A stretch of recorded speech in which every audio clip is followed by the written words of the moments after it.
I collected antique keys for 15 years, each one holding memories of my father who started me on this passion before he died. When I married Sophia, she seemed to appreciate how much my collection meant to me. That changed the day her mother Jessica lost her apartment and moved in with us temporarily. At first the tension was manageable, but Jessica constantly criticized my hobby as childish and wasteful. I started noticing subtle changes in Sophia, siding more with her mother against me. Never could I have imagined just how far their betrayal would go. Before we dive into this story, let me know where you are watching from in the comments. Hit that subscribe button and stick around to see how I went from a happily married man to someone fighting for justice. I never planned to be a key collector. It started when I was 16 after my dad passed away unexpectedly from a heart attack. Among his possessions was a small wooden box containing 5 antique keys.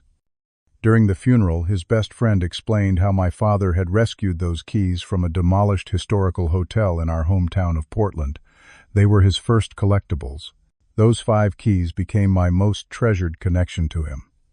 Over the next 15 years, I built upon his modest beginning. Working as an IT security specialist provided me with a comfortable income to support what eventually became an impressive collection. By my 32nd birthday, my collection included over 200 antique and rare keys from around the world.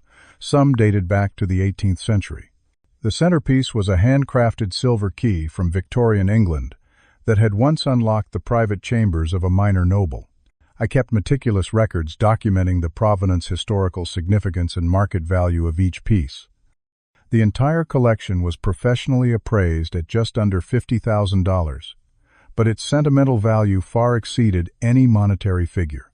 I met Sophia at a charity auction, where I had successfully bid on a brass key from an old Boston lighthouse.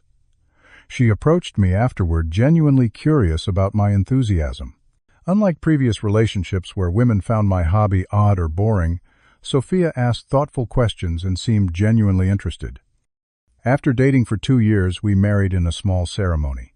Sophia worked as a marketing director for a cosmetics company, and together we purchased a comfortable 3-bedroom house in a quiet suburb.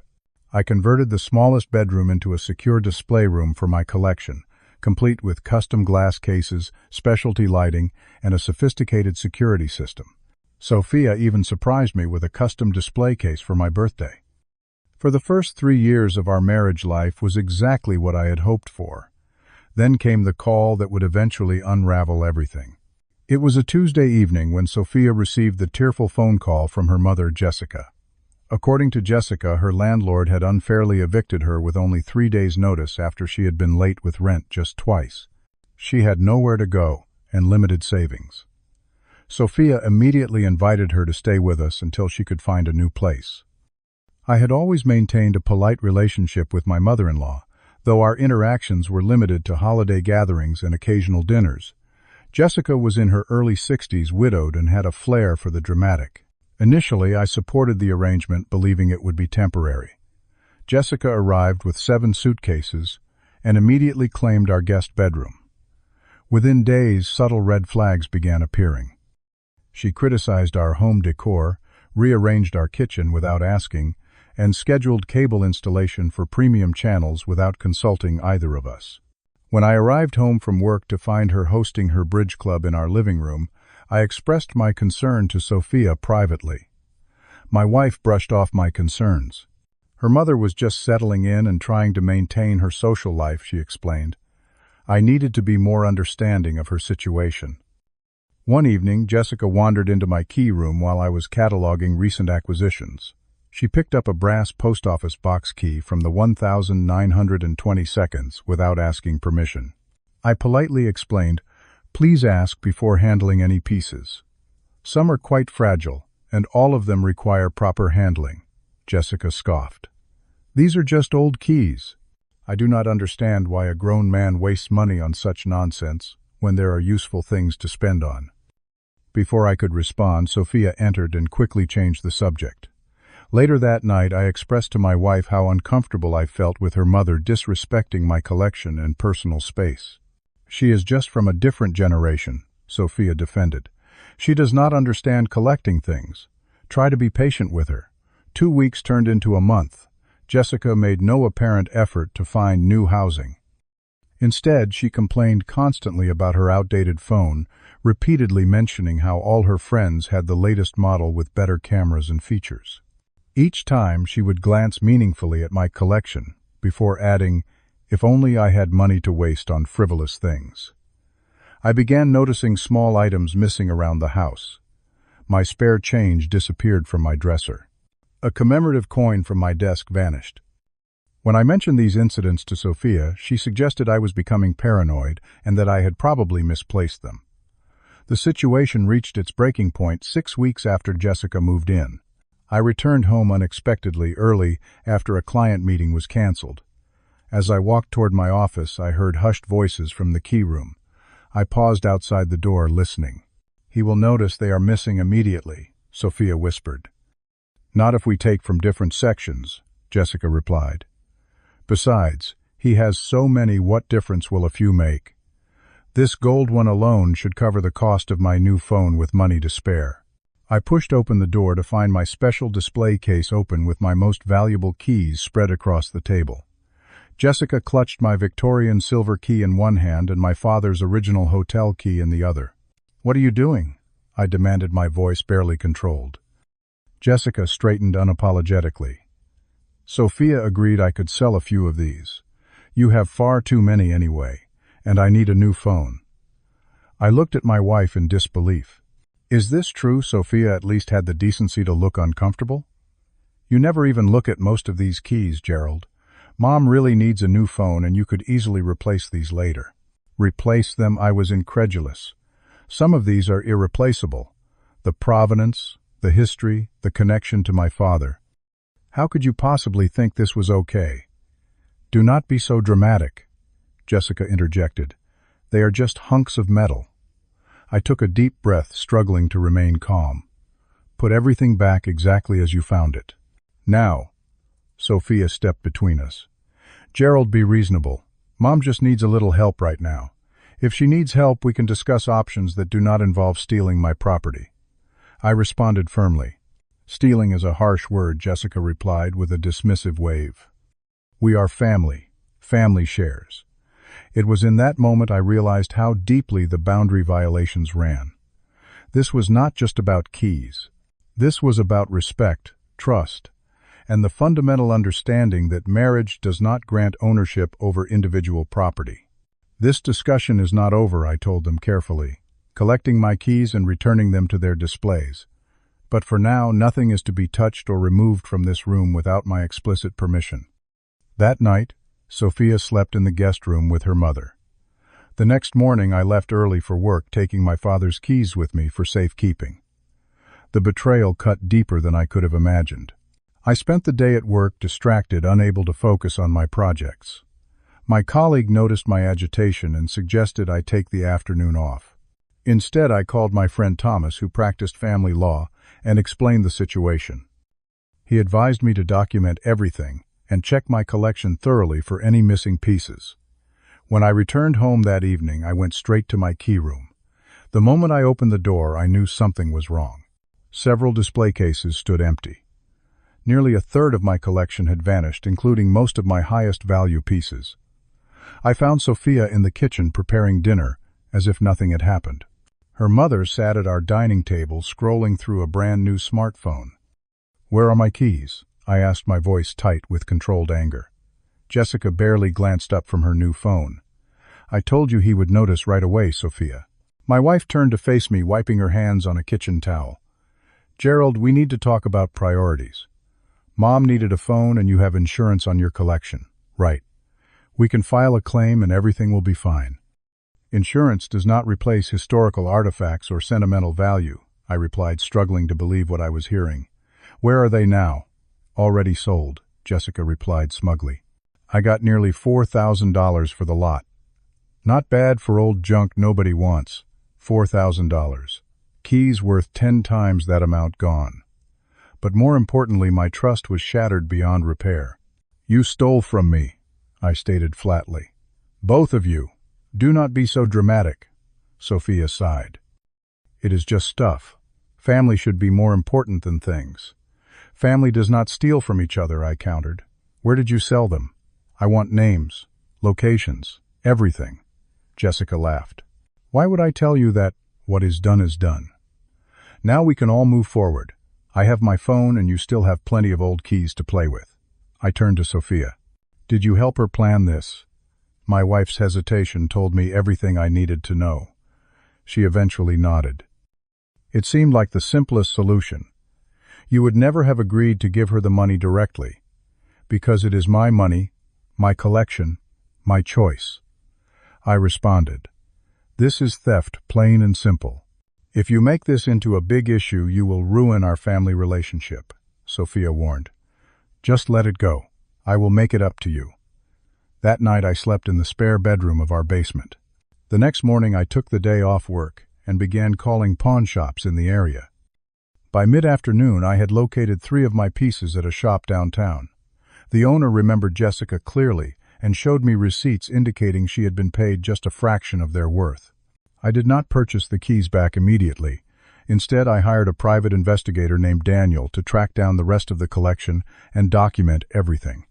Daniel was thorough and efficient. Within a week, he had located 14 more keys at various pawn shops and provided me with security footage of Jessica selling them. He also uncovered something I had not expected, evidence that Sophia had been researching which keys would fetch the highest prices before the theft occurred. The most damaging discovery came when Daniel recovered deleted text messages between mother and daughter. The messages revealed that Jessica had not just purchased a phone with the money, but also a new designer handbag, expensive jewelry, and had put a deposit down on a vacation package to Cancun. Most shockingly, she had used some of the money as a down payment on a small house on the outskirts of town. My stolen collection had funded her new lifestyle. While I was still processing this information, things at home deteriorated further. Jessica had officially moved out of our house and into her new place, but came by frequently to visit Sophia. Each time I noticed more of my personal items disappearing. My rare coin collection vanished next, followed by a vintage watch my grandfather had left me. When confronted, Sophia always had the same response: I was being materialistic and selfish while her mother had real needs. Our arguments became more frequent and intense. Friends stopped visiting. I began staying later at work to avoid coming home. The final breaking point came when I discovered that my father's original hotel key, the most sentimental piece in my entire collection, had been sold to a collector in Seattle. Daniel tracked it down, but informed me the collector refused to sell it back at any price, claiming he had purchased it legitimately. That night I sat alone in my half-empty key room and realized my marriage was beyond salvation. The woman I had loved and trusted had helped steal not just valuable possessions but irreplaceable connections to my family history, and she felt no remorse. It was time to take action. The next morning I contacted Amanda, a lawyer, specializing in theft and property recovery. After reviewing the evidence Daniel had collected, she confirmed I had a strong case for grand theft against Jessica and potentially Sophia as an accessory. The documentation is solid, Amanda explained. Security footage, receipts, text messages. Your mother-in-law did not even attempt to hide her actions. This is an open and shut case. I spent the next 2 weeks meticulously planning my response. I withdrew half of our joint savings into a separate account, leaving Sophia sufficient funds for living expenses. I secured a small apartment nearby and quietly moved essential items when my wife was at work. I compiled all the evidence into organized files and made multiple copies.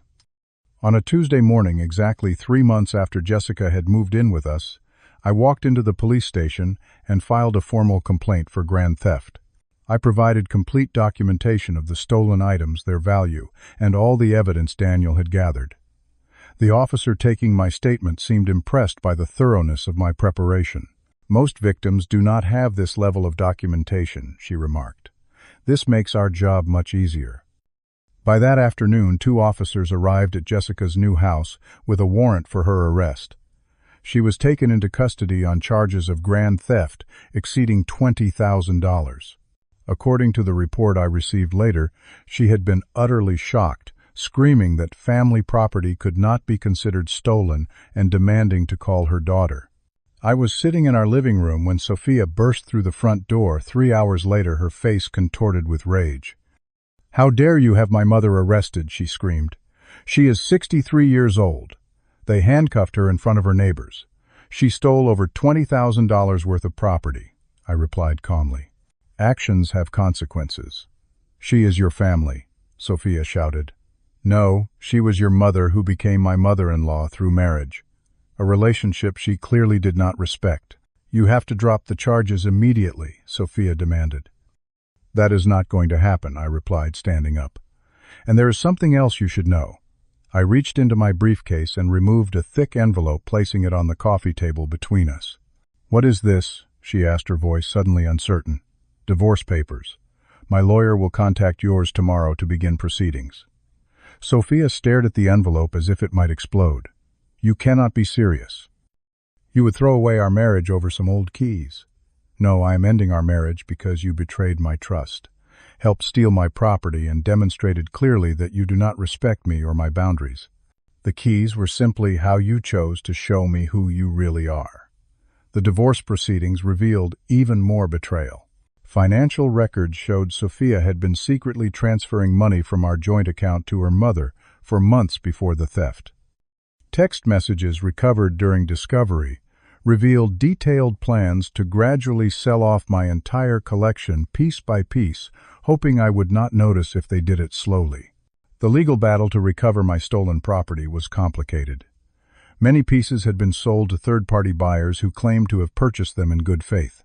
My insurance covered only a portion of the loss, citing clauses about family members and unsecured access. In the end, I recovered just 37 of my missing keys. The rest, including most of the items connecting me to my father, were gone forever. As the divorce proceeded, I also filed a legal claim against Jessica's new house, providing evidence that it had been purchased with funds from stolen property. The judge granted a lien against the property, meaning she could not sell it without satisfying her debt to me first. 6 months after filing for divorce, we all met in court for Jessica's trial. She had been released on bail but faced serious charges. During cross-examination, the prosecutor presented irrefutable evidence of her theft, including security camera footage, receipts, and her own incriminating text messages. When my father's hotel key was presented as evidence, Jessica snapped. "They are just worthless old keys. No one should care this much about junk." The judge warned her to control her outbursts. Minutes later, while I was testifying about the sentimental value of the collection, Jessica suddenly clutched her chest and collapsed in her seat. The courtroom erupted in chaos as court officers called for medical assistance. Jessica was rushed to the hospital, where she was diagnosed with a severe heart attack. Despite the medical team's efforts, she passed away 3 days later without regaining consciousness. At the funeral, which I did not attend, Sophia apparently told everyone that my vindictive pursuit of legal action had caused her mother's death. Her family began a campaign of harassment, sending accusatory messages and even vandalizing my apartment building. I was forced to obtain a restraining order against 2 of Sophia's cousins who had threatened physical violence. Our divorce was finalized 8 months after I filed the papers. The court awarded me the house, which I promptly sold. The money from the sale, combined with what remained of my savings, allowed me to relocate to another state and begin rebuilding my life. Throughout all of this, Sophia maintained that I had overreacted to a simple family dispute and that my actions had directly caused her mother's death. In her view, I had destroyed their family over material possessions. She never acknowledged the theft or her role in planning it. The first few months after moving to Seattle were the hardest. Despite knowing I had acted legally and ethically in protecting my property, I struggled with guilt over Jessica's death. Had my pursuit of justice indirectly caused her heart attack, would a different approach have resolved the situation without such tragic consequences? I began seeing a therapist who helped me work through these questions. Gradually, I came to understand that while the situation had ended tragically, I was not responsible for Jessica's health condition or her decision to steal from me. Her heart attack could have happened at any time, with or without the stress of legal consequences. "You did not put her in that courtroom," my therapist reminded me. "Her own actions led to that moment. You simply refused to be victimized." Slowly, I began rebuilding my life. I found a new position with a cybersecurity firm that valued my expertise. I purchased a small house with an extra room designated for a future collection. I made new friends who knew nothing of my past people, who accepted me without judgment. One of these friends, Marcus, introduced me to his support group for people who had experienced emotional abuse.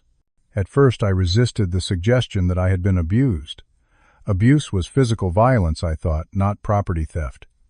But as I listened to other stories, I recognized the same patterns of boundary violations, gaslighting, and manipulation that had characterized my relationship with Sophia and Jessica. What happened to you was financial and emotional abuse, the group facilitator explained. They took something precious to you, then made you feel guilty for caring about it. This perspective helped me recognize that my marriage had been unhealthy long before the theft occurred. The incident with the keys was merely the culmination of a pattern of disrespect that had been building for years. 14 months after moving to Seattle, I received an anonymous package.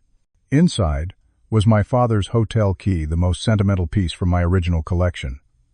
A note simply read, "This belongs with you." I never discovered who sent it, but I suspect it was the collector in Seattle who had purchased it and later learned its story. That key became the first piece in my new collection. This time I approached collecting differently. I still appreciated the history and craftsmanship of each piece, but I no longer tied my identity or emotional well-being to physical objects. I collected for the joy of it, not to fill an emotional void. 2 years after the divorce, I cautiously began dating again. My experience had made me wary of relationships, but it had also taught me to recognize warning signs early. I became much more attentive to how potential partners respected boundaries, both mine and their own. I learned to communicate my expectations clearly from the beginning. Looking back now, 4 years later, I realized that losing my collection taught me what truly matters. The keys themselves were important to me, yes, but what I was really trying to preserve was my connection to my father and my sense of personal history. That connection exists within me, not within objects. I still occasionally receive angry messages from Sophia or her family blaming me for Jessica's death. These messages no longer affect me the way they once did. I understand now that their narrative requires me to be the villain because accepting responsibility for their actions is too painful. The truth is, standing up for yourself is not selfish. Setting boundaries is not cruel. And refusing to be a victim is not vindictive.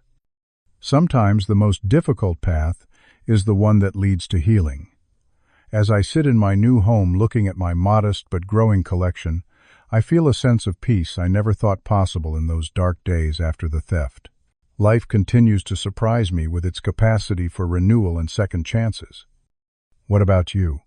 Have you ever had to choose between keeping the peace and standing up for yourself? What would you have done in my situation? Leave your thoughts in the comments below, and if my story resonated with you, please hit the like button and subscribe to hear more stories of overcoming betrayal and finding strength. Thank you for listening to my journey, and remember that healing is always possible even after the deepest wounds.